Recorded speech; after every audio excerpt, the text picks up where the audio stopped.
You could have risen to greatness.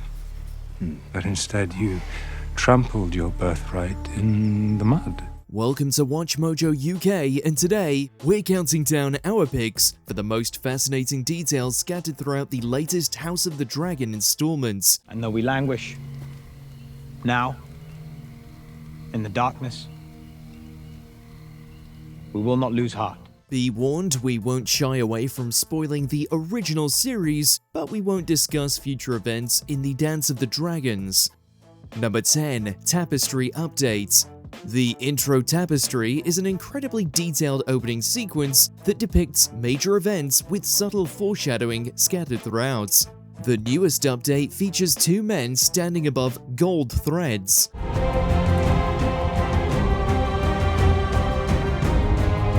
There's a strong chance it's showing Aegon II and Larys Strong when they found an injured Sunfire.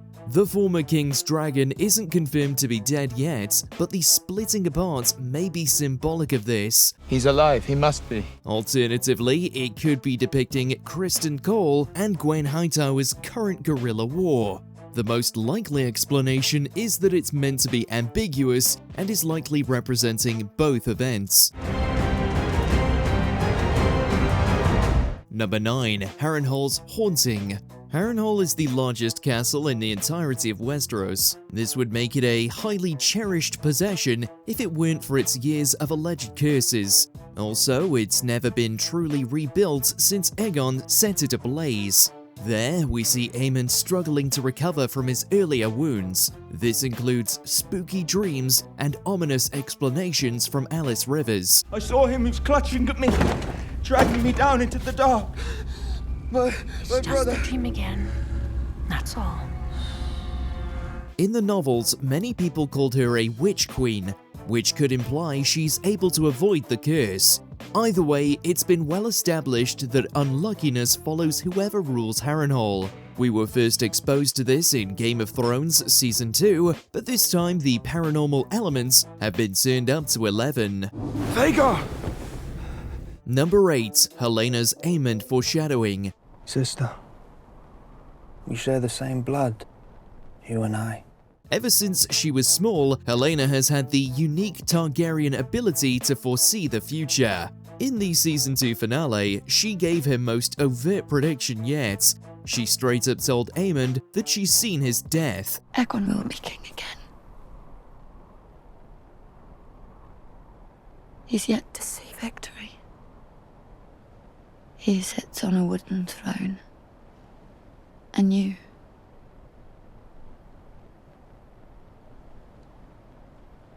be dead.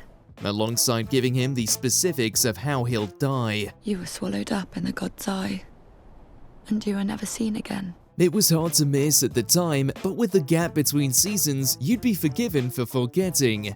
Obviously, it's not come completely true yet, but with this episode, things are looking increasingly bleak for Aemon. We'll avoid spoiling how his story ends, but we can't say Halaena will do the same. Aegon, he was here. His face was on fire. Number 7. Larys and Daemon Parallels. Many find Daemon and Larys to be two of the most compelling characters in the show. A large factor could be that they're two of the most level-headed individuals in their respective factions. I look to you now to uphold your vows to the city and to the throne. In this episode, we get a brilliant example of this. Larys Strong seems to be the only person willing to tell Aegon the cold, hard truth about his situation, while Daemon is doing the same for Rhaenyra. It is not a matter for the crown. They are my men, and we depend on those men now to secure your rule. Neither of their rival rulers is pleased with what they have to say, though. You are hungry and broken and spent, and we are alone. If we were to be discovered... Stop telling me what I can't do! Despite fighting on opposite sides, they're both pretty similar in their methods, making us wonder what could be achieved if they worked together. Mary ololofo silsa ondoriloma. Senyucho jemeb no goikivis.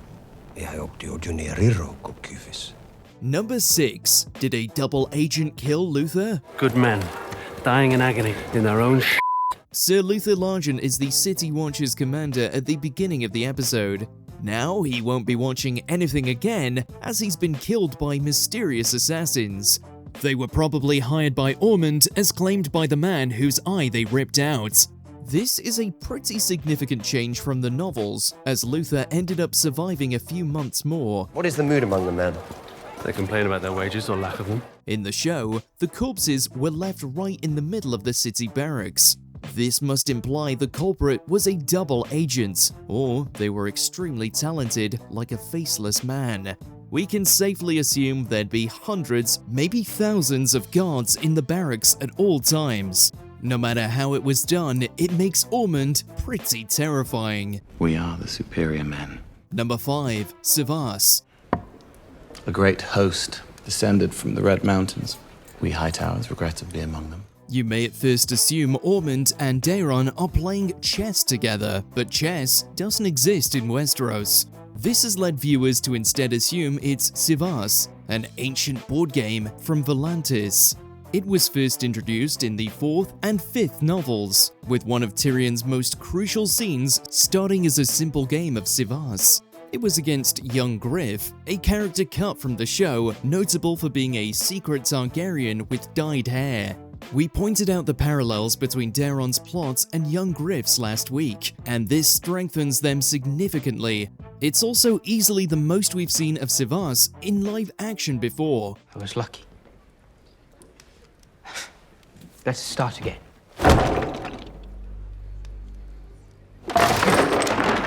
Sadly, Martin hasn't properly developed the rules, so you can't play your own version at home. Never apologize for victory.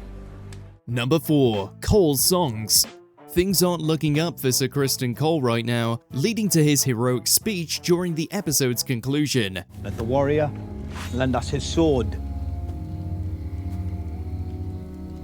that we do not falter in our resolve. He's been fighting a losing guerrilla war against the Tullys after leaving Harrenhal. The speech manages to boost his men's morale, but no amount of positivity can save them from such dire straits. One of his wishes is for the people to sing songs about him after dying. Obviously, in Game of Thrones, not a single tune praising Cole is sung. This desire is referencing a certain line from the novels uttered by Pate of Longleaf. It would be a spoiler for us to repeat it here, but the reference makes perfect sense to book readers and may come up again in the next episode. Ours is the path of righteousness. Number 3. The Yellow Toad of Dawn. House Dane of Dawn. And Maria Martell. The Yellow Toad of Dawn. I should have a word with your tutor. Today, we got our first reference to one of the most celebrated women to rule in Westeros, Maria Martell. She does not sound so formidable. For context, Dawn maintains a level of independence in the Seven Kingdoms during the Dance of the Dragons. Ormond explains that the Targaryens captured the Dornish capital during Aegon's time, but Maria opted to hide her forces rather than fight them. This clearly inspired Ormond's current plan to reclaim control. When Maria did it, she was considered a coward. Is she a hero then? Or a villain? But now the genders are reversed, so Ormond will likely be assessed differently. In the end, the Targaryens left Jon Rosby in charge of Sunspear while Maria hid. But shortly after, the people revolted and reclaimed the capital. Number 2. Daeron's parentage doubts. Episode 4 sparked tons of discussions about Daeron's parentage, largely because of his brown hair. Many people have been speculating whether he was born from an affair Alicent had, implying Viserys wasn't his dad. This was referenced briefly when Alicent was trying to get Halaena to drink moon tea. Halaena, please, please, listen to me. We bear a child who will be never more than a hostage or a pawn. It's mine! This episode makes us even more convinced he's simply a Targaryen with dyed hair though, largely because only people with Valyrian blood can ride dragons, and Daeron rides Targaryen. Also, dyeing his decoy's hair silver in the episode prior wouldn't make any sense. So, even though the show has added some elements of doubt to Daeron's parentage, it simultaneously added plenty of details to dispel the notion. It also makes sense for Ormond's character. Number 1. Halena's window shopping. "Beware the butterflies" is a controversial quote from author Martin relating to the assassination of Halena's child, Jaehaerys, in Season 2. Now we're getting to see the writers attempting to correct the contentious changes made to the source material. This leads to an iconic line that book readers will instantly appreciate for its intelligence. I need to see the moon. The window will have to do. If you've only seen the show, it won't make much sense to you now, but after a few more episodes, it will eventually sink in. The pair instead decided to escape through a secret passageway, which felt more intelligent at first, but after getting trapped, they're probably hoping they did take the window. No, it's blocked. We have to go back. There is no way back. The door is shut. Was there any more little details that even we forgot? Or did you learn something new today? Let us know in those comments below.